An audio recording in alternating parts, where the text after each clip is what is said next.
Оразада дұрыс тамақтанудың 9 тәсілі. Адам денсаулығы үшін маңызды болып табылатын ауызашар мен сәресі уақыттарында дұрыс тамақтану тәсілі жайлы сөз қозғайтын боламыз. Ауыз ашуды құрмамен бастаңыз.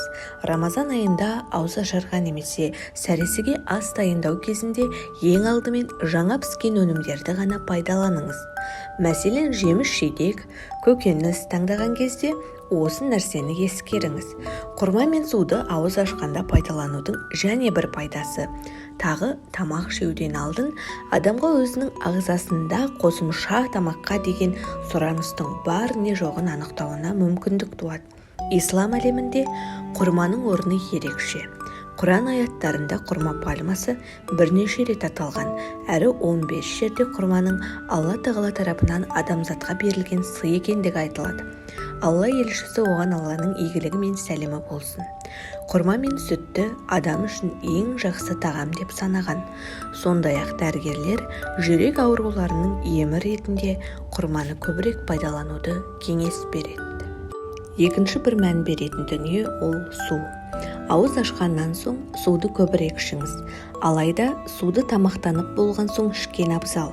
Тамақты да асықпай, аз-аздан жеңіз. Қарным ашып қалады деп қатты тойып алмаңыз.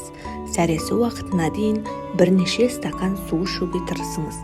Егер су ішуді ұнатпасаңыз, айран, қантсыз компот, өсімдік шайларын, минералды су секілді сұйықтықтар ішіңіз. Тез жөлдететін тағамдардан бас тартыңыз. Рамазан айында ас мәзіріңізді уақытша өзгертуге тура келеді. Сіз бен біз күнделікті қолданатын тұзды өнімдерден, тұздалған қияр, қызанақ, түрлі тұзды салаттар мен балықтан бас тартыңыз. Оның орнын жеміс-жидектермен көбірек толтырыңыз. Азықпай тамақтаныңыз. Күні бойы күнделікті тамақтанудан бас тартқан адам үнемі ішкі күйзеліске түседі. Бұл әсіресе оразаны алғаш ұстаған жандар үшін маңызды. Алдымен ауыз ашқан кезде құрмамен, сумен, немесе сорпа, ет қосылған көкөніс тағамы сияқты жеңіл тағамдармен ауызашарды бастау керек. Асқазанға ауырлық қылатын тағамдармен достығыңыз үзілгені дұрыс. Ашығу кезінде адамның жүйке жүйесі, асқазаны тітіркенген жағдайда тұрады. Әлсіреп, шаршап тұрасыз. Сондай кезде бірден қуырылған тамақ жеуге болмайды. Рамазан айында жүйесіз тамақтанған адамдарда әлсіздік, депрессия, асқазанның ауруы және ас қорыталмауы, қан қысымының төмендеуі сияқты көптеген денсаулық проблемалар байқалуы мүмкін. Асығыс тамақтану асқазаныңыз ас қорыталмау проблемасына душар болып, Рамазаннан кейін салмақ қосу проблемасына тап боласыз. Тәттілермен қоштасыңыз. Ас мәзіріңізден тәттілерді, кондитерлік өнімдер, торт, тәтті бәліштерді алып тастаңыз. Себебі бұлар ағзаңызды әлсіретіп, қарныңызды тез ашыртады және Рамазан айында тәттілерді көбірек қолдану қан қысымыңызды көтереді.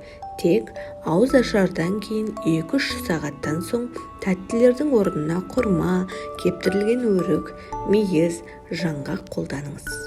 Кофені қоя тұрыңыз. Егер сіз таңыңызды жұмыспен емес, кофемен бастар болсаңыз, Рамазан айында кофені қоя тұрыңыз. Жүйке жүйесі өте сезімтал. Жүрегі ауыратын, қан қысымы жоғары, нашар ұйықтайтын адамдарға кофе ішуге болмайды. Дені сау адамның өзіне де кофені көп ішуге болмайды. Сондай-ақ асқазаны ауыратындарға да кофенің зияны бар. Біздің көбіміз кофені жақсы көреміз. Кейбірімізге дәмі ұнайды, ал кейбірі кофені энергия көзі ретінде пайдаланады. Біз кофені таңертең, түсте, тіптен кешке де ішеміз. Күніне 1 немесе 3 шыны кофе ішетін ер адамдарда бұл көрсеткіш 30%-ға аз болған екен. Бірақ шектен тыс кофе ішу организмге зиян келтіреді. Мәселен, ұйқы режимінің бұзылуы.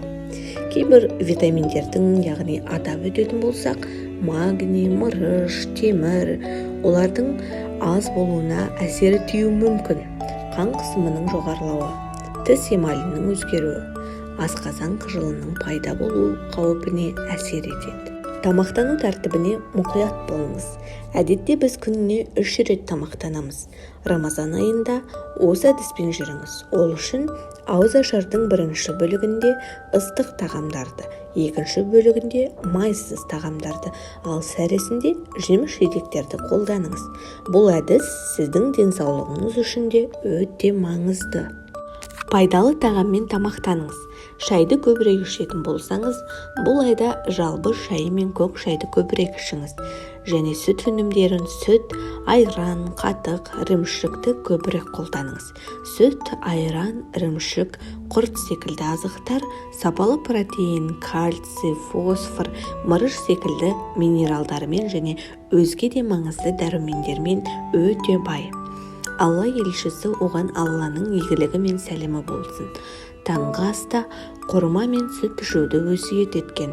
Осы тұста бізде неліктен өзге азықтың арасынан дәл осы екеуін атады деген сұрақ туындайды.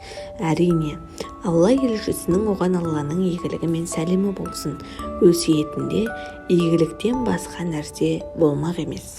Сәресіге сергек болып ояныңыз. Ол үшін жатар орынға майлы тағамдар қолданбаңыз. Оның орнына жеміс-жидектермен, жүзім, алма, алмұрт, құлпынаймен ауыстырыңыз. Атат алған жемістер мидың қалыпты жұмыс жасауына және жақсы тынығуыңызға әсер етеді. Құрметті көрермен, бүгінгі назарларыңызға ұсынған ақпарат пайдалы болса, арнаға тіркеліп, қоңыраушаға басуды ұмытпаңыз. Бұл мені одан сайын пайдалы ақпарат жасауға шабыттандырады.